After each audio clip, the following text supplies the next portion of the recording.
Hello mga kabayan. Ito yung nasa likuran, yung fish pond. At i-renovate natin at lalagyan natin ng yung water circulation na. So maglalagay tayo ng filters.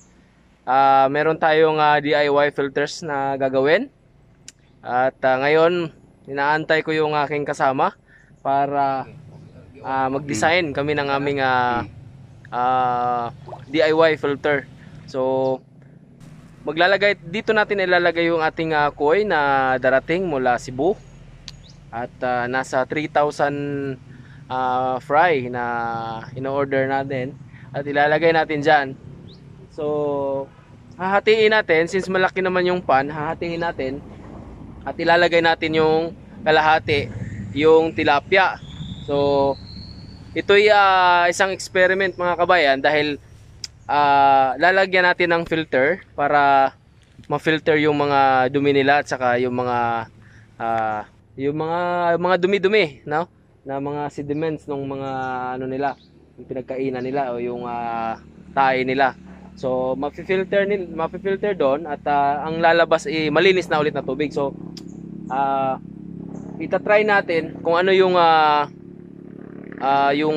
lasa, no, at saka yung amoy ng isda.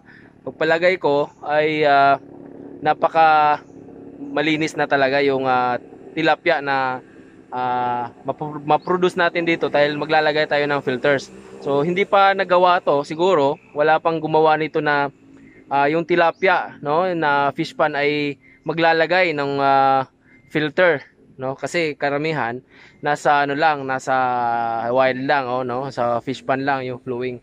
So dito hindi siya flowing mga kabayan, at yun nga, yung gagawin natin ay maglalagay tayo ng filters kasi para magiging malinis yung tubig, palagi yung lalabas na malalanghap nila, no, maano nila, maaamoy nila yung fresh water palagi.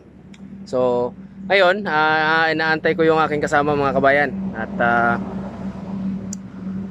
ngayon maya ay andito na ngayon. So papakita ko mga kabayan yung aking fish pan, no. Ito'y nagawa nung mag-isang taon na. So ito'y ano pa to, hindi pa naayos, hindi pa nalalagyan ng design kasi nag out of budget tayo mga kabayan, kasi malaki-laki yung hinain, no, yung labor dito, yung pagkabungkal at saka matitigas yung lupa. So malaki-laki yung inabot dito, pati yung mga semento at saka yung mga sand and gravel mga kabayan. So ngayon pagkatapos nung ma-harvest yung mga tilapia na to ay gagawin ko ay pakikinisin, no, yung ilalim, no, para hindi siya mag-drain yung water, kasi minsan nagdi-drain yung water pag wala ng ulan, ay bumababa agad yung level ng tubig. So papaayos natin at iaantay muna natin yung December bago i-harvest yung mga fish pan, kasi malapit na, malalaki na yung mga tilapia mga kabayan. So makaka-try na tayo, makakaulam na tayo ngayong Pasko mga kabayan. So sige mga kabayan, sa mga bago pa at hindi pa nakapag-subscribe sa aking YouTube channel, subscribe na po kayo, Buko Moko TV, at like nyo, at huwag kalimutan palagi mga kabayan na pindutin yung all bell notification para lagi kayong updated sa mga bago naming upload na mga video mga kabayan. So sabay-sabay nating pag-aralan mga kabayan, no, yung agribusiness mga kabayan. So ngayon ay papasok tayo sa fish farming mga kabayan. So nag-ano pa lang tayo, sisimula pa lang tayo at nag-aaral tayo dito. So tara mga kabayan, at sabay-sabay nating pag-aralan yung fish farming mga kabayan. So okay mga kabayan, thank you.